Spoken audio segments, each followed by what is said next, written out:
This is making me smile today. This is how my daughter starts out every day with her little dog. They wake up and she says, "Charlie, are you ready to have a great day?" And he jumps just about as high as my head. And it just makes me think, what if we just started every day like that? Ready to have a great day? Look in the mirror if you don't have anyone to ask you that. I'm just going to take a cue from Charlie. He immediately is having a great day. He has a great day every day. Anyway, I wanted to share that with you. That wasn't what I was going to talk about today, but it just came to my mind as what a great way to start a day or a week. Are you ready to have a great week? Are you ready to have a great week this week? I am thinking about something called prudence. I'm sure you've heard that word before.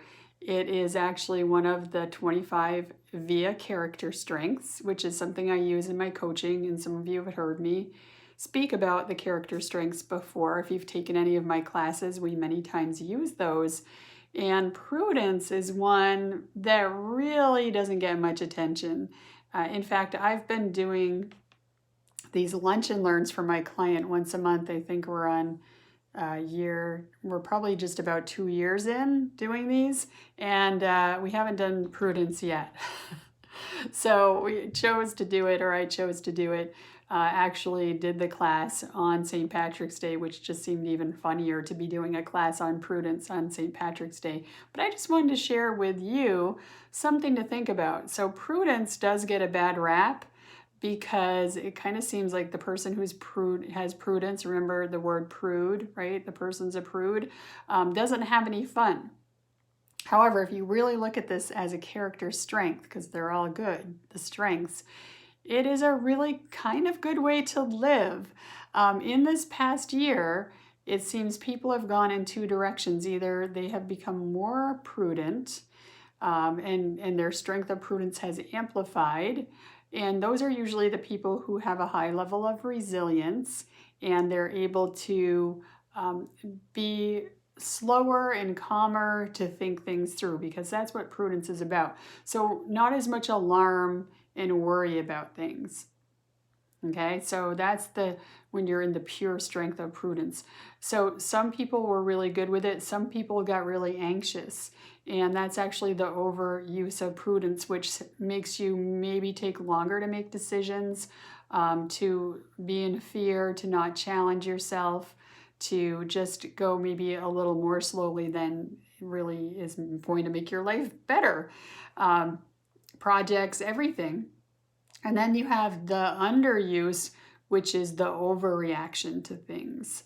That's overreaction, that's overuse of prudence. It's not stopping to think before you act, or as we said in the class, or to type, right? Too quick to send that email back, too quick to send that text. So just stopping and being more thoughtful and thinking. So this is what it says. Being careful about one's choices, not taking undue risks, not saying or doing things that might later be regretted. And I think the undue risks is the important part. Prudent people still take risks. They just think about it first. They're not going to take crazy risks. They're going to, wise caution was another phrase. Reasonable risk was another phrase. So just stopping to think. One of the ways to become more prudent, a recommendation was to do something we hear about all the time, which is not multitasking. It's single tasking, being mindful, doing one thing at a time and being there with that one thing that you're doing.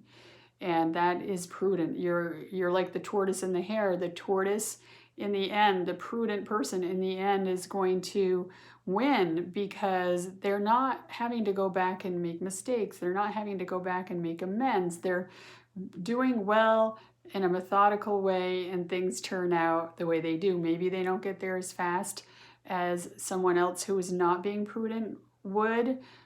However, that person may not have enjoyed the journey. They may have not done as quality a job. They may have gotten to the finish line first, but there's so much more to it than that. So I wanted to share prudence with you today because it's just something new maybe and different to think about. Where are you with prudence?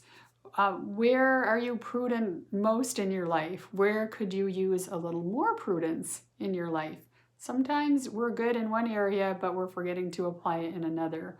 When have you been at your best with prudence? And when do you think in the past there was a time that maybe prudence might have been on your side and helped you a little bit? So just some things to toss around this week as you go into this week ahead and decide to have a great week, just like Charlie. Thanks for watching, and do have a great week ahead, and I'll see you next week. Thanks for watching.